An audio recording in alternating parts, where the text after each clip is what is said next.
Warning: graphic pest control video ahead. Do not watch if you might be offended.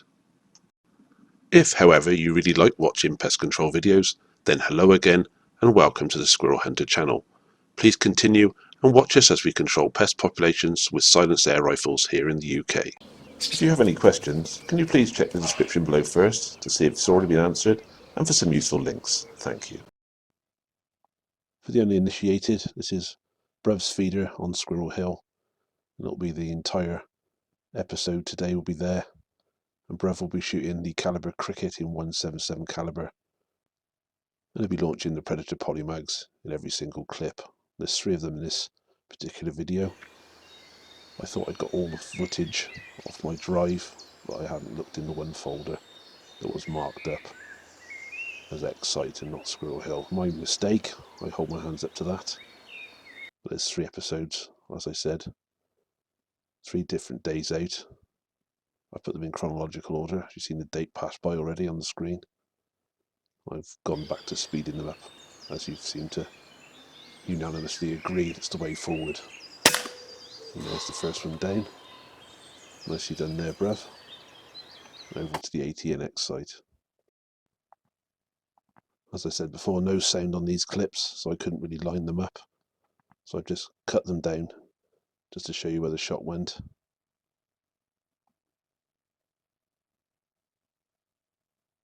Right over the top of the eye, quartering through the brain.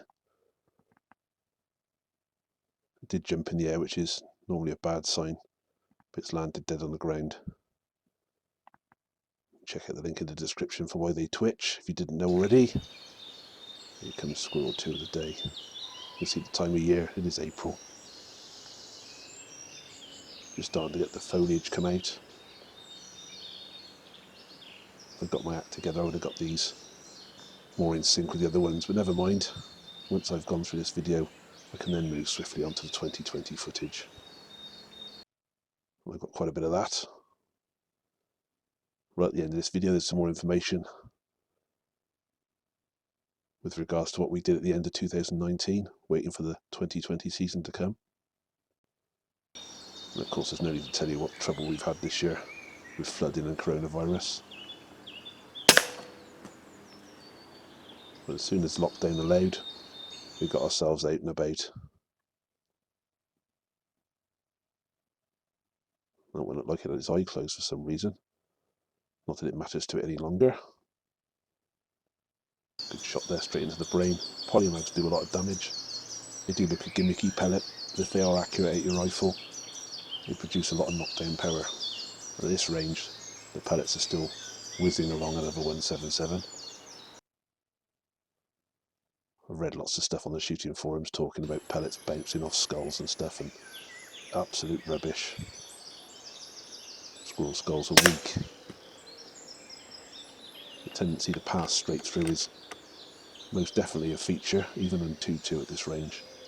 I do think 177's more fragile nature tends to lend to better kills, but not this one. For some reason it wasn't a straight out kill shot. Making that noise on the ground tells you it needs a second shot, which is duly administered. That's the beauty of the headshot, they didn't tend to run off with a semi-decent shot on the brain. Let's see where this one went. Watch that dot. Yeah, it wandered back towards the jawline and the neck. Wasn't exactly a brain shot, but it couldn't run off that one. Sometimes happens, precisely why we go for headshots. A poorly shot body shot and they would be running into the distance and you'd never know if you got them good or not. Guess where that one was. I just left this bit of footage on here. You can actually see it. You'll see where the X sight points you. There he is, he's up the tree. I'm not exactly sure what that is in relation to him. But if they sit still, you can take them there. And Bruv's lining up to take the shot. I'm not sure what range it's at, but he's held under a bit. Still knocks it to the ground. Kills it clean, so I'm not sure what range that was at. I know he does hold off. Not ideal on the X sight reticules. Bruv's managed to work it out where he is.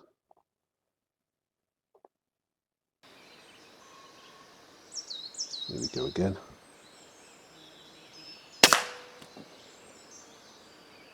off the stick at the back, also the side even. See where he aims this one. He's aimed to go across the brain. That angle it's going to go straight through. There's an awful lot of damage. And it's dead on the ground. Normally quite a forgiving pellet, the polymags. There's a bit of a recession going on. This particular woodland, we did quite well on 2019. I can't remember the exact figure. It's probably more like pushing 200 squirrels, I think. I'd have to add them all up. Of course, this is the essence of the feeder shooting.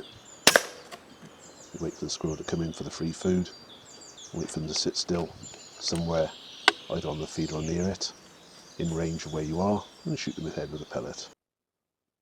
Looking almost straight on. We do like these. Change its position a bit, slight adjustment.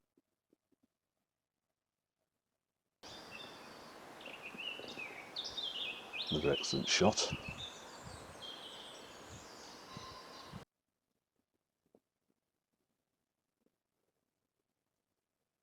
I'm not sure if it's just my imagination, but they all seem to mess about a lot more on Bruv's feeder than they do on mine and Bro's.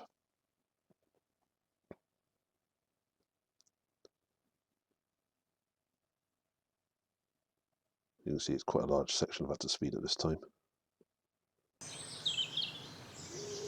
Never mind though, he sat on the feeder just nice.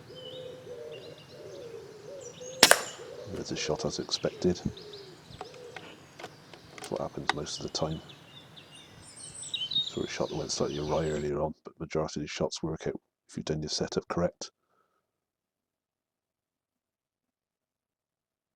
Obviously it takes a bit of experience as well when to pull the trigger. You've got oodles of time. Shooting it any quicker is no good to you. 7 squirrels on the deck. And on to another clip. On to May now. You might have guessed already, the tendency is to shoot one feeder 1 week and another feeder another week and go round them all until you come back to the first feeder, by which point any other squirrels in the area have moved in, found the free feed, and then you get another bag full of them, and rinse and repeat basically. I'm not under any illusion we're going to get rid of every squirrel because no one's doing it nearby. If everyone did it nearby, we'd soon pretty much wipe out the population. We know as soon as you leave it, over a bit of time, the ones around will forage their way in with no pushback off the incumbent squirrels. I just cut a big chunk of footage of that. When it sat behind the back of the box, we fast forwarded and it didn't do any good. Yeah, with no pushback off the locals, the new ones move in, take up positions in the drays,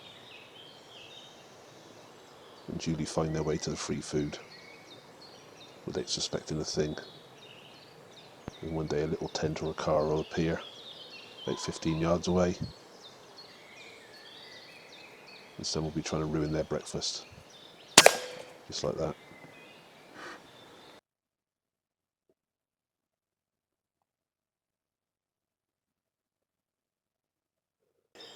Exactly where I would have put the shot. Between the eye and the ear, towards the front edge of the ear.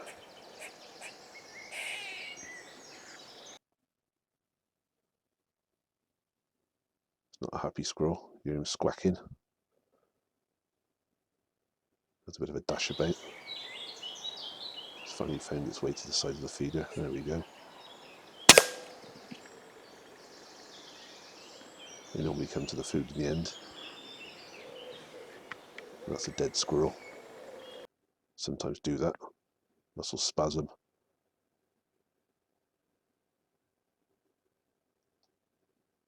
Actually looks like a bit low, that, to be honest. Maybe he did take a second shot. I didn't have anything on the footage. He definitely didn't get away.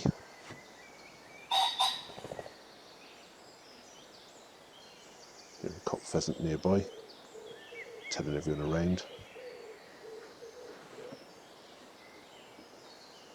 Let's have a bit of a sniff about. Wait for it to settle. That'll do. Shows enough head. Bruv caught it right in the brain.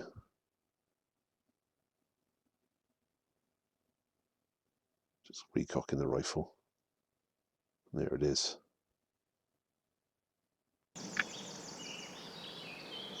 You see what the difference a month makes. The height of the vegetation. There's a squirrel in it. Coming in from the left on the ground. There it is. Just popped into view. But it seems to have a mess about. Very often we'll leave the squirrels on the ground and don't bother to pick them up, and they tend to walk over them or avoid them, ignore them. Sometimes they'll attack. Whatever they do, it's usually some sort of action. But then they pretty much default to going for the food, which will be their undoing.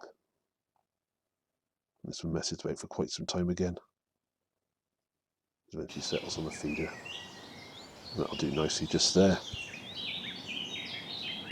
It's Bruv's experience taking over then, knowing that that squirrel was looking straight at him. The default for squirrels is to freeze and stare. Just asking for trouble, isn't it? Back from the eye a bit. Shots like that, the quartering shots, tend to go across the brain, cause lots of damage. All in all, a pretty humane kill.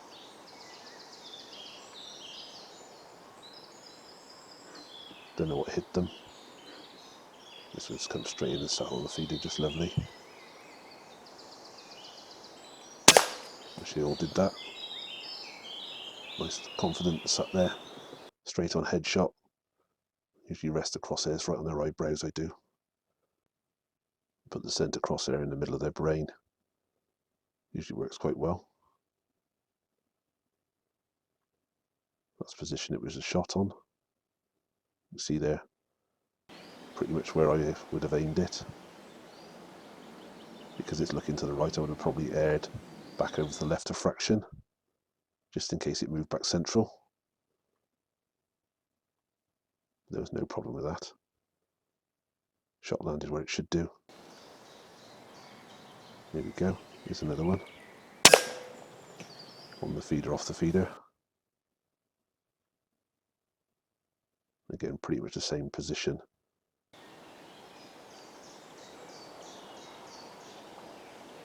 Their brain tends to inhabit the back of their heads more than the front. I personally like to get them in positions whereby the pellet will cross the brain or go straight down through the brain, down into the body. So it absorbs the full power of the rifle, giving a clean kill. Just like that. I've left this next clip a bit longer. This is the ATN footage. You can see now Bruv tracking it, making a decision in his head. That's what I like to think he's doing. It's exactly what I would be doing. Watching it through the scope, judging its activity, wait for it to sit in the position that you want to shoot at. It's not happy, got plenty of time. You know what's going to happen, you've already seen it. This is what ran up to it. It's the only reason I left it this long. He's decided it's going to come to the feeder.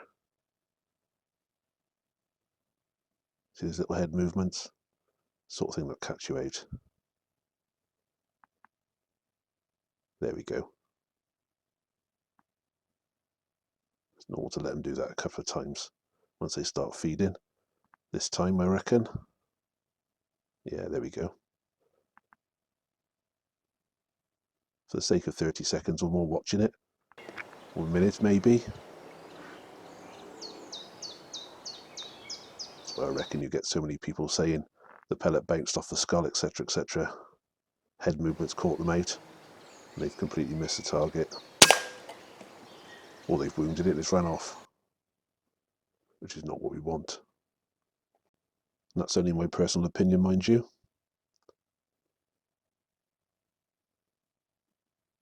Doing video footage has taught me a lot about what happens when you miss a shot. And you think, what happened there? Was it the pellet? Did I wander off? That's one thing about the scope can. You can see exactly when you fired the shot and what you were aiming at.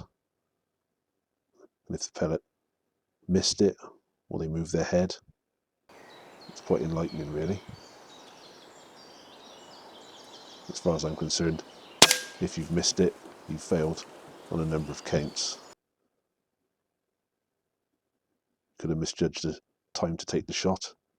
Your equipment setup wasn't as well set up or maintained as you thought it was. It's usually down to the shooter. Nice double figure bag there from Bruv. 10 on the deck. Please excuse my ramblings. Here we go. Beginning of July.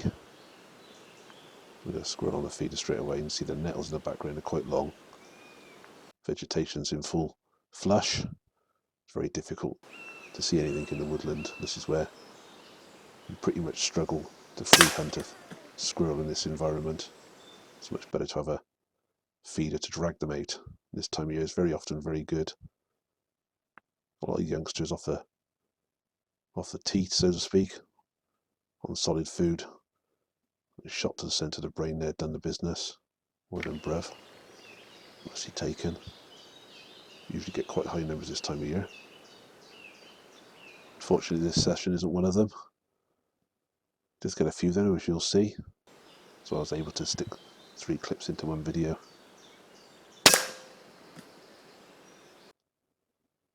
It's quite an investment in time and effort. Shooting squirrels, getting the feeder built, getting it positioned, filling it up. This particular feeder, along with Bros and mine, all in the same bit of woodland. It's quite a drive for us to get there. The tendency is to go big, really. Put a big feeder there, drive up in the car, bundle a load in at once, do some maintenance on it, then we come back when we're going to shoot it, and then when we come back to shoot it, we'll top it up again. Make the journey a top up after shooting some squirrels.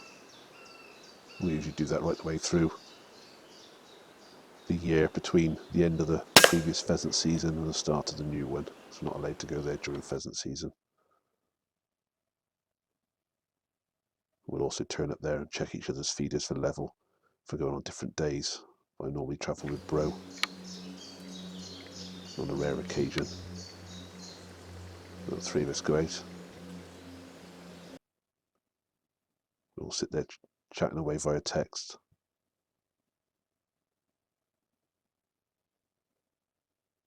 Yet again another messer. Don't know what that noise is. Chainsaws and all sorts. That's the sound of a pellet hit in the head. Yet again the ATN view. And sometimes they'll do that, they won't sit up to feed. They poke their head forward. It's always an iffy shot in my opinion. I've done it a few times myself, mind, as you'll see on other videos. That's one of them judgment calls you make. When they pull their head forward like that, they can twitch and retract their head a long way really quickly. When they're sat feeding at their paws, their head's coiled into their body, and you can't really move that far. Bruv judged that perfectly. Cock pheasants come in. It's out of season now, we have no permission, so we don't shoot them.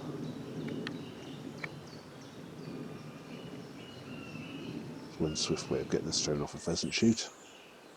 But they very often come in and sit there while we shoot squirrels around them, and it doesn't faze them one little bit. There we go. Yet another squirrel comes up the pole. Sounds like another jet going over.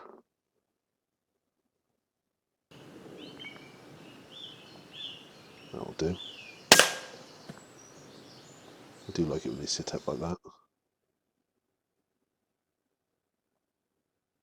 Tend to make the ledges quite small.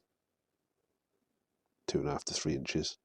Tends to put off the bigger birds from sitting there and scoffing it. The squirrels can manage it. Quite small ledges, in fact. You want a ledge just about big enough for them to sit on. Sometimes they'll just turn around and grab hold of the edge and turn to face you, or quarter in towards you, which is even better. They do that. Happy days.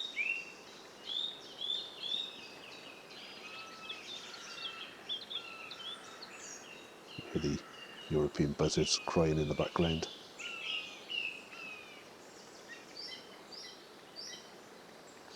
Some of the songbirds. Which is another thing these things will get into. They'll start eating fledglings and eggs. But that one won't be. Another positive for the woodland we're in. It's the last clip of this video. Well shot, Bruv. Not a massive amount. 6 on the deck. Happy days. If you remember earlier, I said there was a bit on the end of the video, just for a bit more interest. This is Bruv's feeder. You can see it's in a new position where it's been this year in 2019. And what I've also said about going bigger so we can fill up a bit easier, leave it for longer. He's gone the option of going vertical, so we made an add-on, screwed it to the top, put the lid higher, so that will be feeding the wheat down to the hopper. And there's my feeder, quite a decent sized feeder I would say, but not massive by any stretch of the imagination. Strapped to the tree. We're both really happy with our new positions. Then we had a bit of a mess about, so I've just put a great big beast of a feeder with a bit of double leg. It was a tripod, but I pulled one of the legs off so it could go against a tree, strapped to the tree, no screws or nothing. And we'll see how these fare. And when we finished our upgrades, we went and checked Bruv's feeder. That's Bruv's paw showing you the level. So all 3 big feeders are out, and as you can read here, they're in the 2020 video collection. One of these 3 feeders you've seen in this video produces a family record equaling 20 squirrels. Can you guess which one? Thank you for watching. If you like this video, please like, subscribe and share. Thank you.